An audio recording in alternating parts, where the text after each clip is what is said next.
Hi, and welcome back to CISPA TLDR, the cybersecurity podcast of the CISPA Helmholtz Center for Information Security. Each month, we're talking to our researchers who are tackling all aspects of information security and AI and get them to explain their research in a way that you will know what they're talking about, even if you don't have a computer science degree. I should know, as I don't have one either. My name is Tobias Ebelshäuser, and I'm from CISPA's Communication Department. Joining me today are two return guests, actually. CISPA faculty Rebekka Burkholz, who already joined us in episode 15 to talk about machine learning, and CISPA faculty Julian Loss, who I talked to in episode 10 about the security of mixed networks. If you haven't listened to those episodes yet, go check them out. I'm very happy to have you back on. Hi to the both of you. Hi, Tobias. Hi, Tobias. Nice to be here. So your reason for returning here, especially for returning together, is pretty awesome. You both have been awarded with an ERC Starting Grant recently. That does not only mean you will be receiving funding in the millions by the EU, but it also means that you two have been selected out of lots of brilliant research proposals with your approaches in your field. So I think some congratulations are in order. Thank you. Thanks. First off, what does it mean for the both of you to have received this prestigious award? So first of all, it's a big, big honor. And it also means that I can pursue now a project that is very close to my heart. So it means that, I have worked for years now and tried to pursue this project. And I even switched fields because I thought at the end of my PhD, this is what I want to do. And now I can finally do that. So it's a big blessing. So for both of you, it basically gives you the freedom to pursue research that you didn't really have funding or time for in your main career, so to speak. I think for me, it's that I just particularly get more resources for research that I'm very excited about and that I've wanted to invest more of my time into.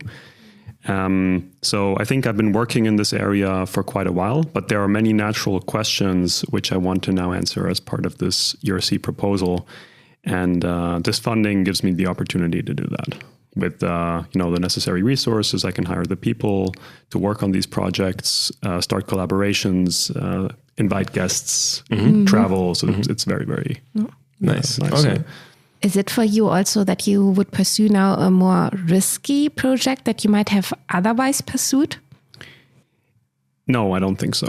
I think the work packages that I have in my ERC proposal, the projects that I've planned, they are all well thought out, and I think that they have a strong chance of succeeding. Some of them, of course, have a higher risk, but I think all of them at least have a solution in some form. Maybe not, in the form that would be most ideal, but I think all of them will have some kind of solution.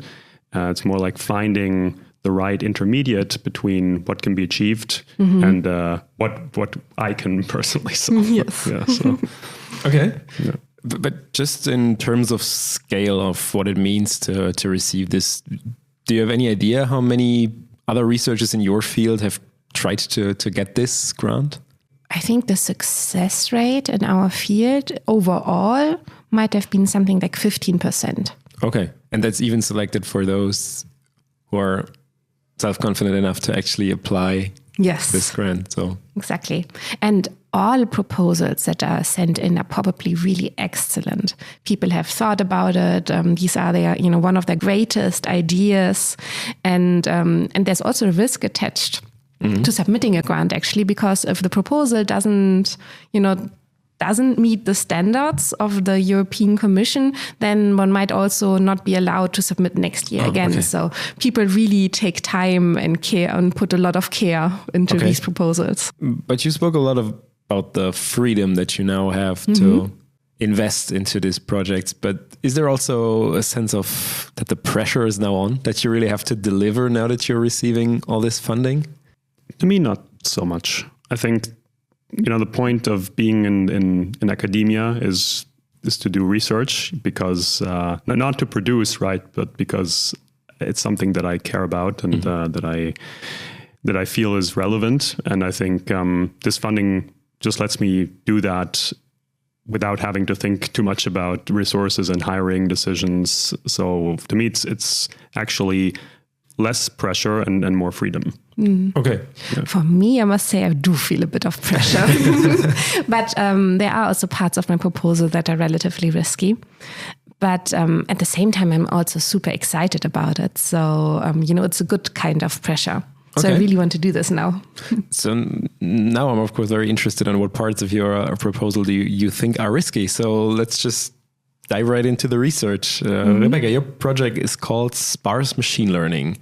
What is it about and what is the goal of sparse machine learning? So maybe I should first explain the problem. So as many people maybe have heard, there is, a lot of excitement and interest currently into artificial intelligence and machine learning. And there are particular models that form the basis of a lot of these very impressive breakthroughs that we have witnessed recently. For instance, related to large language models, ChatGPT, those kind of things. And these are deep neural networks. So they are the basic for that. But the problem is that also these, the industries that are very successful in using this technology and also advancing it, of course, they need to scale them, these models up to extreme sizes. So they need huge supercomputers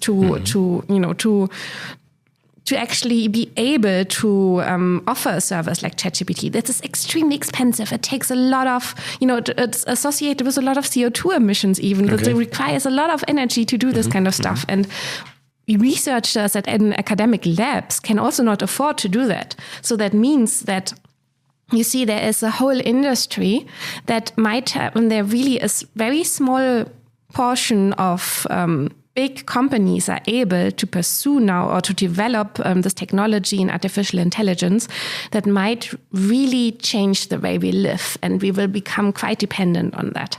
Okay. And the goal of my proposal is to explore a new approach on how to do these things. So my big goal is to have small scale models, to find an approach that we can train relatively small scale models from scratch, or that we can train them and develop them.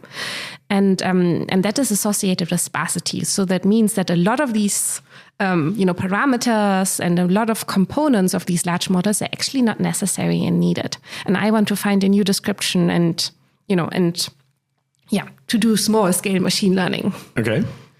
So without trying to break the time limit of this podcast, of course we don't have a limit, but I think after 2 hours people might get bored. So can you explain really quickly how deep learning works? So why do we need these large supercomputers as of today? So there are a couple of problems that are very difficult to solve for machines, but are actually relatively easy to solve for us. So programmers don't know how to write code that, emulates it. So for instance, something like recognizing a cat in an image or something like that. Or, or writing creative texts, right? So this is a task that is more or less easy for humans, right? For some it's more easier than for others. And but it is something that we can perform, but we just don't know how we do it. And that makes it so difficult to turn that into code. However, machine learning is now, let's say, a new coding principle in some sense of humans. So, because what we do now is we say, okay, we only need examples, of where humans have, for instance, performed the tasks that we have.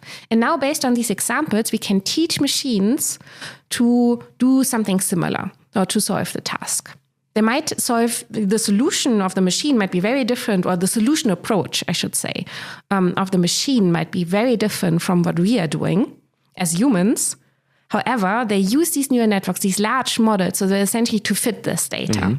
So they train on essentially a lot of examples, and they learn based on these examples, and then try to generalize what they have learned to new unseen data sets. And that's essentially what these big models are doing. Okay. And how would you go and make them smaller? So I will do that by, so maybe I should say, I'm not a computer scientist by training. I'm actually a mathematician and a physicist. Okay. And I did my PhD in a field that is related to statistical physics. And I will now do something that is very typical in statistical physics. So I will use my physics brain and do something that has been done, for instance, in thermodynamics or in statistical physics. So the idea is to take a thermodynamic limit. So to say it's like, I think I should start somewhere else and explain that a bit better. So some of you might have seen, very basic physics ideas as, in statistical physics, what we usually think is that the physics happens on the microscopic level. So you have atoms bouncing around in a gas, in a room or something like this. And if we wanted to describe now the dynamics of these atoms, that would be very, very difficult, actually impossible, even from we could do that with mechanics, right? Mm-hmm. But solving these equations of motions and so on might even be impossible. And it also has random elements, right? So what statistical physicists do is they say, okay, interesting, we understand this physics on this level, but we cannot describe it. But it also doesn't really matter because the systems that we care about are huge. So what we do is we take a thermodynamic limit and say, okay, the system is now actually infinitely large, and we describe the system on a different level. That is the macroscopic level. And these are, for instance, gas equations or something like this, that we do this, that relate the volume to the pressure and to the temperature, these kind of things. And they came up with these kind of equations and they, very neatly describe the system on a level that we care about without needing to, solve these impossible equations of motions. And my argument now is that actually what we're doing right now in deep learning is a little crazy because we're trying to model the system on the microscopic level, by training all of these kind of parameters, of these huge, huge models, and we need to scale them up. So what I want to do is I want to find now a description of the system on the macroscopic level that only needs a few variables, something like a temperature and a volume and a pressure and these kind of things. So I want to understand what are the actual governing parameters of these systems that we need. Okay. And that's the approach. I can see where this might be risky. Yes. In your approach, in your proposal, you talk about the cascade models. Mm-hmm. Is there a way to explain to us what that actually means without our brains turning into? So there are different types of models, and some of them are actually related to neural networks. However, I think the pandemic has given us, unfortunately, a good description of what is actually going on. So you can think of it that we have a network, for instance, a social network, so people that interact with each other. And whenever they meet, there might be a contagion process going on. So that means so a person, for instance, is sick. When someone else comes close to them, they might infect them. And then these persons become sick and then they might infect others and so on.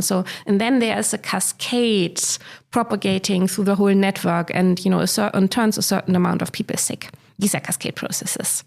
Okay, and how does that relate to training a smaller machine learning model? So a neural network, when you think about it, is how the brain works. And the neural network was meant as a huge simplification of the brain. So, it's really not what happens in a brain, but it tries to emulate a similar process. You can think of that like neurons that fire signal to other neurons. These get activated. And they then send signal to other neurons and so on. And this is how actually these neural networks evaluate an input. And in that sense, you can also cast a neural network as a cascade process. Okay. It sounds incredibly complicated, but I'm sure you know what you're doing. Well, I hope so. Thank you. You said that as of now, the problem is that a lot of really, really large supercomputers have to do these calculations. And with your approach, it might be, or it will be possible to do on a smaller scale. So is it fair to say that you're working on basically democratizing these machine learning advances? Absolutely, yes. There are more challenges to it, of course, right? So we still would need huge data sets to learn from, and not everyone might have access to these data sets. But, that's the problem that we're going to tackle after we have solved the huge model size issue. one problem at a time. Okay. Julian, you're working in something in a completely different field. Did you understand any of that? I did, yeah. It was very well explained, very concise. Thank you. Happy about that. But your project is called Crypto Systems, and it's concerned with the robustness and scalability of distributed algorithms. That also sounds like it might need a little explanation. Okay, so let me start with actually explaining what the acronym Crypto Systems stands for. So it stands for foundations or cryptographic foundations of secure and scalable distributed systems. And the reason that this is a bit of a, tongue-in-cheek joke is that a crypto system in cryptography has a very different meaning from what it means here. Here it's an abbreviation of cryptographic foundations and systems, right? Distributed systems. But in cryptography, a crypto system is basically an algorithm that lets you encrypt with public key encryption some message and send it around, right? So that's a small joke that maybe only people from the area would get. But anyway, so just as to preface it. So what the proposal is about, as the title suggests, is to look at modern distributed systems and make them more secure using cryptography. So that's the idea. Now, let me maybe explain what a distributed system is. So in many applications, let's say, for example, online stores or even power grids, GNSS location services, the internet, we see that a service is not provided by a single machine, but rather, a collection of many machines that each take part in providing a certain service. So they have to coordinate which machine sends out what messages and takes on what role in performing a certain service in the system. And now, if we assume that all of these machines do their jobs correctly, or we have some trusted component, for example, a common notion of time or a trusted database that we can contact, this becomes a lot easier to do, right? Because now, for example, if we have a common notion of time, then everybody can use the same time, right? It's very easy. And that's how most systems today work. Now, the problem with that is that this makes these systems vulnerable to a situation where, these trusted components fail for whatever reason, right? And in an era where everybody's concerned with hacks, denial of service attacks, or even cyber warfare, this is something that is quite worrisome.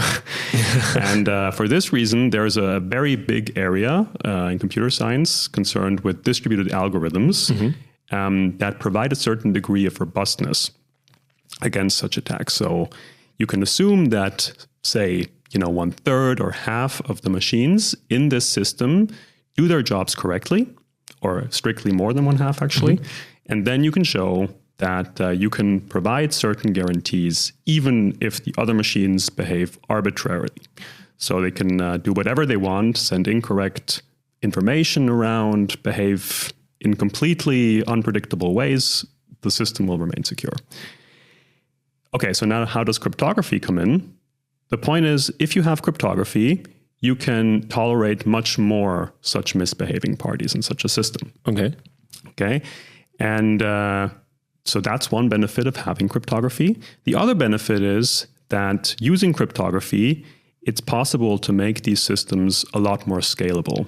Because if you want to make such an algorithm providing such a distributed system more scalable, you have to feed it with certain inputs that provide a distributed view of randomization on that everybody agrees on, like the shared randomness. So this is something that these algorithms inherently require in order to be scalable, and this is something that we know how to do very well using modern cryptography. Now, I think this is just the first part of the answer. So what does the proposal aim to do? The proposal aims to leverage modern cryptography and to improve on the areas in these kind of systems that are still the least efficient and where cryptography has not been used to its full potential. So what I do in this proposal is develop new cryptography to provide more scalable solutions for example, for providing this shared randomness that you need in order to run these algorithms efficiently or to make them more secure, solve certain problems with higher tolerance of misbehaving parties while still remaining scalable. And this has sort of two components. One of them is that the cryptography to do this is not really developed yet. So you need a cryptographer's view to design this new cryptography. And the other component is that there are a lot of problems that actually haven't even been analyzed in a setting where cryptography is possible. And therefore, it's not even clear how cryptography can help. So there you really need the view of somebody who has an understanding of these algorithms and sees how cryptography can be applied. And my ERC proposal looks at both of these questions simultaneously and tries to come at them with a combined view of these problems. So you first have to basically take stock of what might go wrong and then try to solve that. Exactly. So I'm looking at classical problems from the area of distributed computing. And some of them, as I said, have never been explored in the context of cryptography. And that means that inherently, if you look at them, they do, currently solutions do not tolerate the best possible number of misbehaving parties or faults, as we call them in this area. And now if you add cryptography, then you might hope to tolerate much more such faults. But it has many implications on how these algorithms will look. And in some cases, it's not even clear if cryptography can work at all. So often you need to define new models for security in order for cryptography to even make sense. I can give you an example of this. So there is a whole line of literature on types of faults where a party temporarily becomes hacked by some hacker, right? And its entire internal state becomes revealed to the attacker. And later on, let's say it's a computer, maybe it shuts down and restarts, and the adversary is no longer in the computer, right? And then you can assume that it behaves correctly again.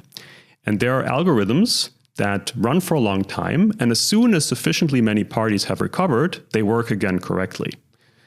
Such algorithms are called self-stabilizing algorithms. Mm-hmm. And the reason that this problem is very hard is because before they recover, the adversary can sort of maneuver the system into a state which might be very, very difficult to recover from by controlling the parties and making them deviate from the protocols.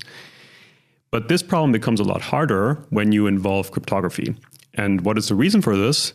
The reason is that as soon as we talk about cryptography, there is certain secret key material stored on these machines that we need in order to perform certain cryptographic actions. And now if an attacker hacks these computers, then what if it learns, for example, these keys? Even if we flush out the adversary by restarting a computer, it would have still learned this key. And refreshing it in a way that everybody actually learns the new key is a very difficult distributed problem in its own right that we actually need cryptography for. So it's kind of a chicken and an egg problem. And solving these kinds of problems in the context of cryptography turns out to be highly non-trivial. And that's just one of the problems that I explore in this proposal. Wow. Okay. I think one of the most catchy things about your proposal was you describing distributed networks being all around and also being used or being leveraged in critical infrastructure and also being vulnerable to cyber attacks. What do you think is the state of current distributed systems that are actually around today? And will we see your algorithms making it more secure in the next few years? So I think, unfortunately, and I don't want to worry people who listen to this podcast, but I think that a lot of existing critical distributed infrastructure, for example, GNSS, right? Mm-hmm. Location services, or power grids, they are distributed systems and they have single points of failure. So if you were to try to hack them maliciously, you could shut them down, most likely. Mm-hmm.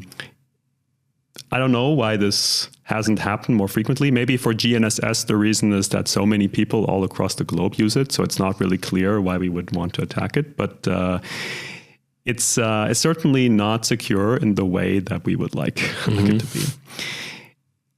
Now, for the second question, will my algorithms actually show up in the next couple of years? I'm not sure. So the reason that I'm not sure is that, so the proposal is very theoretical, right? I'm solving a lot of these problems on a theory level, trying to improve the asymptotics of, in terms of running time, computational overhead, and communication of these algorithms. But it's mostly theory, right? But I think these solutions, theoretical solutions, they're always the first step to getting an actually practical solution for these problems, right? And we have seen this many times over the last couple of years, right? So there is like one initial idea, and then people extend upon it and make it more and more efficient until it actually becomes something that you can use in practice, right? So I think I would not see the algorithms that I'm describing here as the final algorithms that will be implemented in practice, but they should contain new ideas that can be leveraged into practical algorithms if more practical improvements are made upon them, right? So cutting out a bit more communication here and there. And these can be, again, in their own right, theoretical improvements that might be needed, but they can also be engineering improvements, right? So sometimes when you start implementing these algorithms, you might see like, we can optimize this step a little bit in this way. And so these are things that might happen down the line, right? But I really see, as the title of the proposal suggests, I want to lay the foundations for these improved algorithms. And of course, my hope is that eventually these algorithms will actually find their way into practice. So, Very good. I hope our listeners aren't too scared right now, and they feel confident that someone is working on solving these problems. But even if your projects are like very different per se, there seems to be this one similarity that you're both dealing with enormous growing systems that are challenging to keep safe and or even to handle efficiently because of their sheer scale. Is that something you would agree with? Yeah, absolutely. That seems to fit very well. Also, I would even argue that so efficiency is certainly a big challenge for both of us. And I would even go that far that, I would even say that we also have distributed problems in the sense, like, because how training of neural networks currently happens is that you need multiple servers on to actually, train these huge systems. So I could also imagine that there are a lot of, that research that I'm in will, on the long term, benefit from your work, Julian. I'm happy to hear that. I think that, to answer that question from my side, I think a lot of the issues that we have and why current infrastructures don't have these robust algorithms implemented already is exactly because of the scale of these systems, right? So it's very difficult to run an algorithm on millions or even billions of nodes and to still have it be scalable, right? If you don't implement it in the right way, you might have to exchange gigabytes of information, and that's just not possible, right? Or terabytes if the number of nodes is huge, right? And in order to improve this, you really need new solutions, and this is where cryptography can actually make a big difference. So, yeah. So right now our growth has basically outpaced our sense of security when it comes to these systems. I think people do have security in mind, right? There are certainly measures for security in place in these systems, but a lot of them, I think, are not secure in the sense that they are also robust, right? So you can maybe not attack the systems and steal certain data, sensitive data. Maybe at this point there have been implementations that secure against these types of attacks. But what you can do is you can shut them down by for example, attacking a certain fraction of the nodes and making them temporarily unavailable or overloading them. So this is what we refer to as denial of service attacks or distributed denial of service attacks. And these are actually some of the most common attacks that we see on the internet today. And they're very easy to perform because all you have to do is rent out a bunch of bots and have them send requests to these nodes and overload them. So it's actually very easy to do, but very difficult to handle. And making these systems more robust and avoiding single points of failure, that's really the benefit of these distributed algorithms.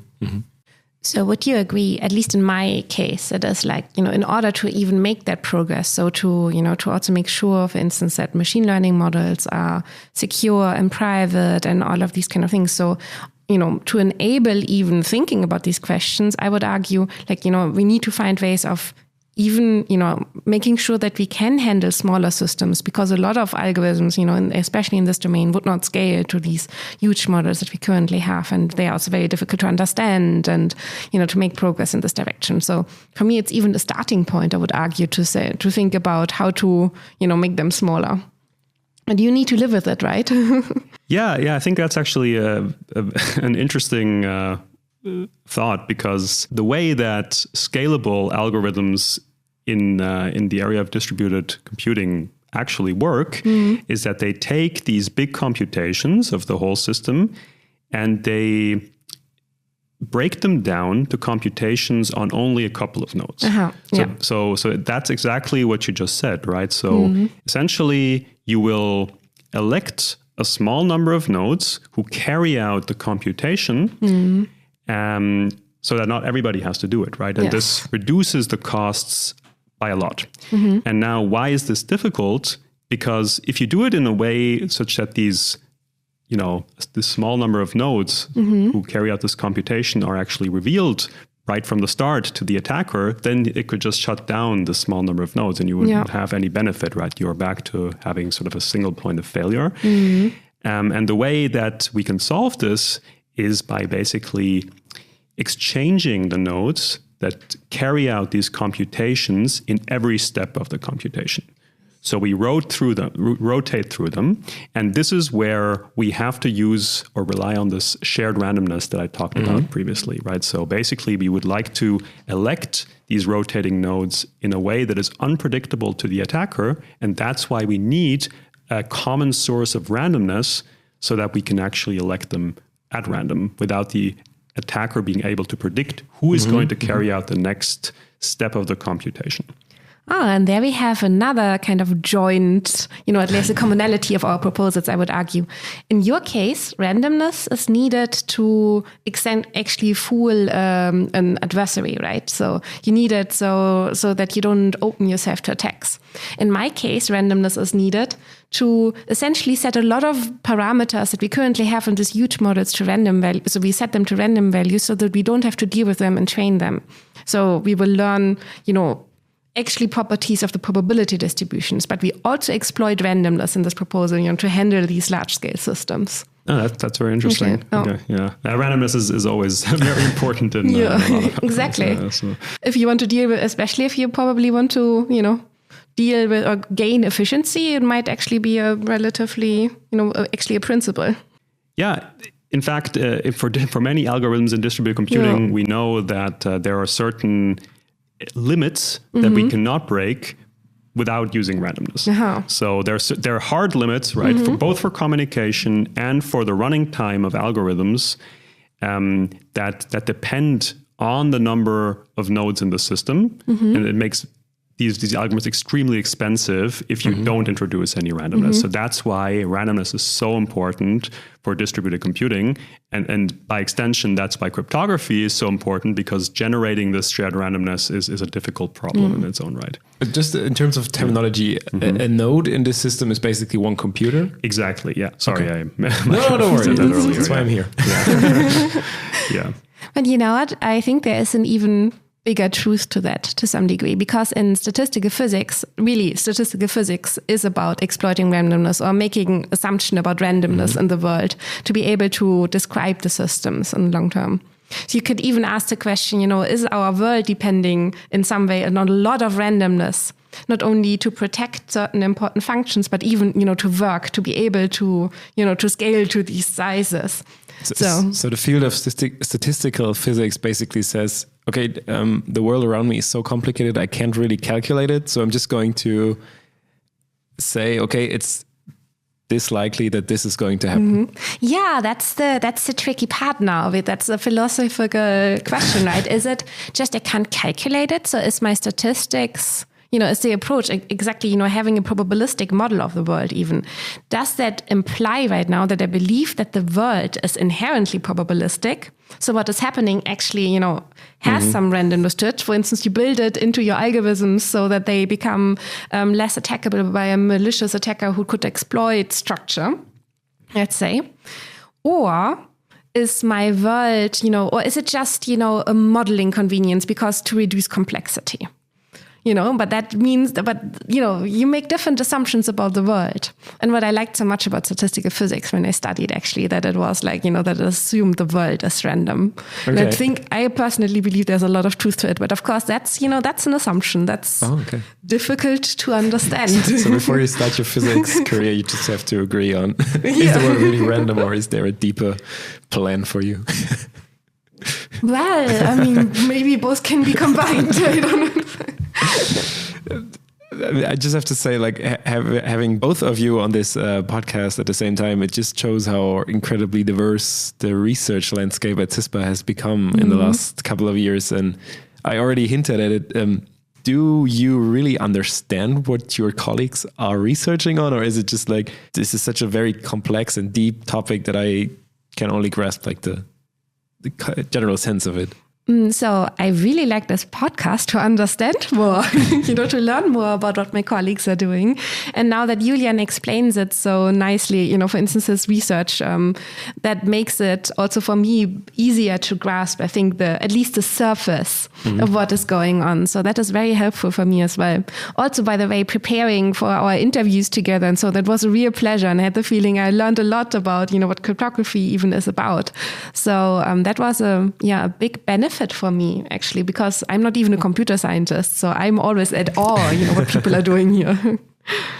Yeah, I think definitely it's very diverse. So I have no idea what a lot of people are doing. I understand what their research fields means, right? But I don't understand what they do day to day. And it opens a lot of opportunity for very nice collaborations that. Yeah, it does. Yeah, but for that, it's actually really important to have a starting point to talk, right? So to actually, scratch the surface, that's also why, we have to learn to communicate about our research topics in an easy enough way for someone who's not in the field, who hasn't studied that for many, many years, or, to at least explain what the basic ideas are and what that is all about, because otherwise you can't even realize that there might be an opportunity of collaboration or that there's a similar thought process going on that you could exploit or, Okay. It's actually, it's a lot about communication that is always difficult.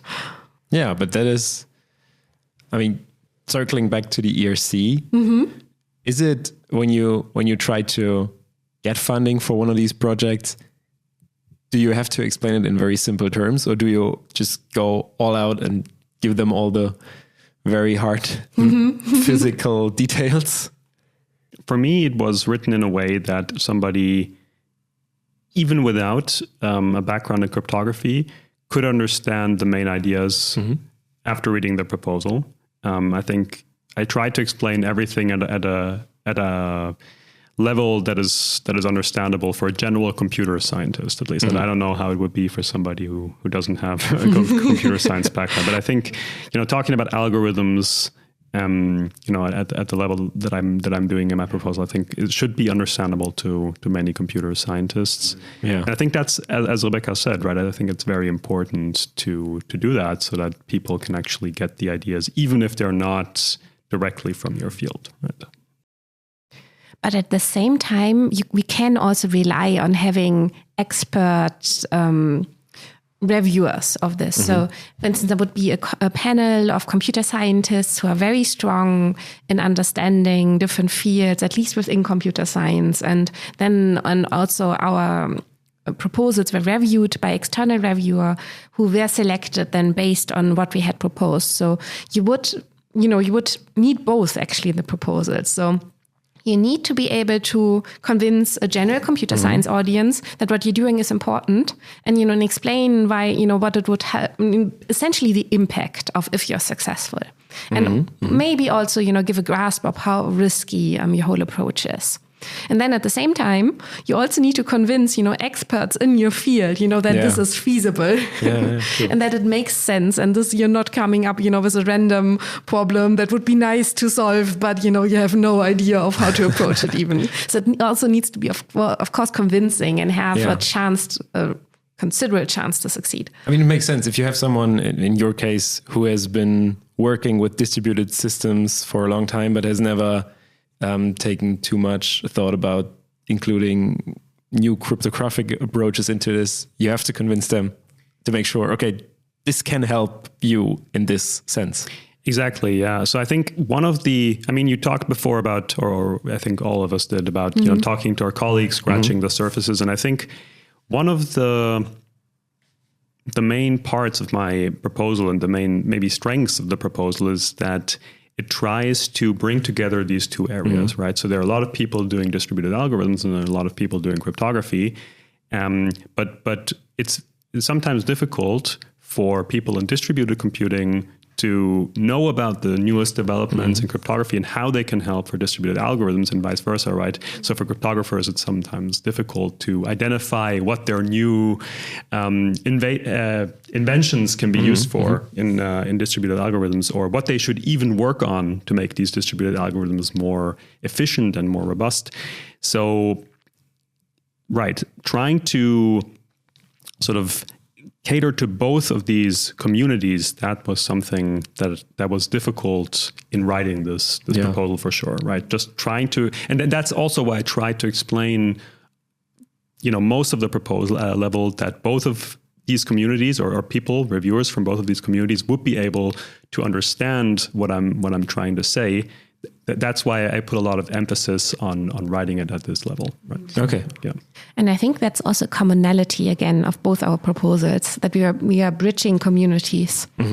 So in my case, I also bring ideas from statistical physics into computer science, which also means that, we both had the challenge of understanding, two communities, learning what the relevant questions are, understanding the differences, and of course also having an idea of how the view on both communities can actually help solve an important problem. So I think to take away, there's an argument in doing what CISPA does, like getting lots of people from different subfields together, then letting them do their work and have them go to lunch together and talk about their research in their own way. Yeah, exactly. That's how interdisciplinary research starts. Very nice. Okay, thank you very much. To close off this episode, I have some quick questions for the both of you. You already were here, so we have some new questions for you. This might be interesting for you especially. Do you use ChatGPT, and if so, for what? So I must admit I don't use it really. Okay. So, but mostly because I'm not a very tech-affine person. So, I don't even use my smartphone really in a way how it could be used. Okay. So I'm a mathematician by training and a physicist, I like theory and like pen and paper. And yes, exactly. I mean, I would also like to code, of course, but that's different. I should explore it more though, because I'm sure it helps a lot with, writing more elegantly, for instance. And I will also do that, but I must admit I haven't really done that. Okay. What about you? I think my answer is much the same as Rebekka's, because I'm also not a very tech-affine person. I think I'm actually even less tech-affine than Rebekka, because she mentioned that she likes to code. After I completed my studies, I never really coded again. It's just very interesting to think about that you're able to get to where you are without liking to code. Yeah, no, I think this is one of the beauties of computer science. So I think it has developed in such a broad field, and it has so many different sub areas, right? Some of them are completely theoretical, right? I mean, cryptography is very theoretical. Distributed computing, developing algorithms is very, very theoretical. I think it's actually just applied mathematics, right? It's just a subfield of mathematics at some point. And I think it has really very little to do with day-to-day coding or trying to optimize concrete algorithms when you implement them. I think that's just a misconception because a lot of people think about when you're working in computer science that you're sitting behind the terminal all day and writing code and compiling stuff. It's definitely not like that for most of the people that I work with here, most closely in the crypto. I'm not sure if I want to call it department, but in our sub area, right? Like all of my colleagues doing crypto, I don't think that they code a lot.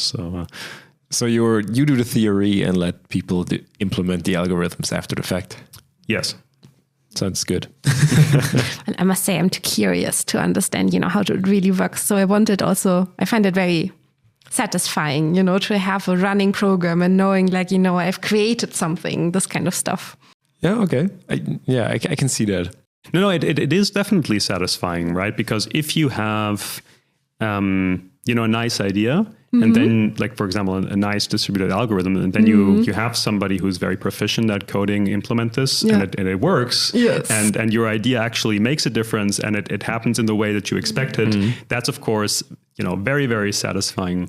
But yeah, I just can't do it by myself. But it's also, generally speaking, it's a good idea to specialize in what you're good at and then leave the parts also to people who like doing that. Yeah, absolutely. Okay. So the second question is, do you feel the rapid advancement of AI does offer more chances or more risks to society? Which is a very philosophical question, which might be a podcast episode on its own, but it's a quick question. So quick answer.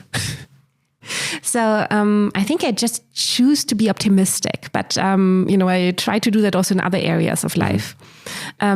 So I do think that it holds a lot of potential, and if I wouldn't believe that, I wouldn't be working in that field, especially in the biomedical domain. So there's a lot of things, good things that can come out of that. But it's with every technological advancement. It really depends on us, on how we use it. It has definitely, this is always discussed with dual use of technology. You can use it for the good, you can use it for the bad. And, we are humans, so we are good and bad. So probably it's going to be used for the good and for the bad. But I do hope that, the good succeeds overall. But so it's just a tool, and what people might choose to do with it, it's in their own choice. Exactly. Yeah. And unfortunately, not only we're not always, that... we don't have that high agency necessarily, right? It's also how we as a society choose to use it, right? And how it will change. So it definitely kickstarts a lot of changes in the way we live, the way we work, and, how our economy works. And we need to really make sure that these serve us and not harm us. Yeah, I think... There has been a lot of dystopian interpretations of what AI could bring to the world. And I don't think I view it that way. I think it's a very nice tool, and I think it's exactly what we make of it. If we have a lot of very devastating capacities at our proposal right now, right? And so I think AI is just one more of them, and I think it's up to us to use it in a responsible way. But I think it can make a huge difference. There's so many nice things that you can do with AI, like you can automate a lot of jobs. Of course, that has social implications as well, right? But I think in the grand scheme of things, I think it's a tool, and if we use it correctly, it could be used for the good of humanity. How about your research? If cryptography works well, could it also harm, transparency or something like this? Or do you believe, really, data always needs to be protected? No, I think privacy is a concern that becomes more and more important, right? As our lives become more and more digital in some sense, right? So if everything is sort of digitized, then, basically all of our data would be available to everybody if it weren't protected by cryptography. And I think that is a scary prospect. So I think we should use cryptography wherever we can. Yeah, no, I think everything comes with pros and cons, right? The same is true for these cryptocurrencies, for example, right? Like they have given us, an unprecedented access to private payments, right? And a lot of people don't like this idea. And I mean, we're finding out now that they're not nearly as private as they initially claimed, right? And then actually, I think a lot of people are bearing the consequences of that because they thought they could get away with a lot of shady stuff, and it's not that easy. But I think it has implications for which can be used for the good and the bad. So I think again, it's up to us what we want to do with these. But I think it's inherent for any social tool, right? Yes. Any social construct can be used for good or bad. So yeah. There's always a price to pay when you want privacy. There's like, you always have to weigh it against security, which is a discussion we as a society have had at least since 2001 in a very large scale, to say the least. Yeah. So I think that also goes towards the privacy part. Have you ever visited the darknet in your work, or I mean, even your private life? And if so, what did you do there? Or you don't have to answer, of course, without your presence. Honestly, I don't know even how to do that. How would you do that? You have to ask him, I think. No, I have no idea. I've never been to the darknet. Okay. I mean, my research is purely pen and paper, right? So, all right, never done that. Okay. Is there a research problem you would like to see being solved during your time as a researcher? Well, there are so many, actually. Let's treat cancer and, and malaria and, there are a lot of diseases. Personally, I would like that the microbiome is fully understood. I also think, honestly, that what my aim and my proposal would be really nice if that happened during my lifetime. If we can really democratize deep learning and machine learning in general, I think that would be, a big leap forward. But your work, or especially work on machine learning, will that help, or might that help solving the first of these problems you talked about, like solving diseases? I hope so, yes. So we are collaborating with people in that domain. So for instance, also on automating drug discovery and these kind of things. Yes, I do hope so. We might not, beat cancer though. But yeah, we will make progress. Okay. Yeah, I've been thinking about an answer. I'm not sure if I have a concrete research problem that I would like to be or see solved. I think I would like to see, a certain advancement in the areas that I'm working in. I think there are a lot of theoretical tools that we think of now as completely theoretical, and it would be great if we could advance them to a point where they actually are considered practical. And I think this is not as as much of just an illusion or a hope as you might think, because I think this has really been the way that cryptography has worked for the past 2 or 3 decades, right? So it started with public key cryptography. It used to be a purely theoretical concept. Then somebody came up with an efficient algorithm, and it then it was the same thing for multi-party computation. Initially solutions were terrible, and then people developed them more and more, and now it's actually something that you can really implement. And I think it's also for general distributed algorithms like consensus algorithms, clock synchronization. I think we have come to a point, right? Take blockchains as an example, right? These are examples of distributed algorithms that run on millions or even billions of nodes, and they can be very efficient. So I think that's a huge improvement, right? I mean, I think they're still not quite at the level that we would like them to, but still, it's a huge testament to the advance of the field. And I would like to see this area grow more over the next couple of decades. Maybe your answer could be, that you want to see, your algorithms being implemented and scalable, and that would be really nice. Yeah. Fingers crossed. Yeah. Yeah. Okay, last question. Do you have an IT security hack for our listeners? Okay, here's a security hack. I think this is actually something that people might find useful, hopefully. Yeah. So I think one of the biggest problems that we have right now is passwords, right? So everybody has passwords. Now we have password managers, right? But that sort of defies the purpose of having a password, right? So arguably, right? I mean, because they're now stored in a location where you're not really sure that they're secure. But so how do we get around this? So how about we try to have a system where you just have to remember one password, right? So instead of having to remember many passwords. And you can actually, there's a simple solution for this that I think everybody can use. So you have to come up with one really secure password, maybe have it generated by a computer, then memorize it, right? That should be possible. And now what you can do is whenever you have to generate a new password for, I don't know, some login, right? So maybe your Gmail login or your Amazon login, whatever. What you can do is you can take the domain name of whatever that website is, and then you can add it to your password. So if my password is 123, right, that's not a very secure password, but let's say that it is just as an example, right? So like password is 123, then I would add Gmail, so it's 123 Gmail. But if I go to Amazon, then I would take 123 Amazon.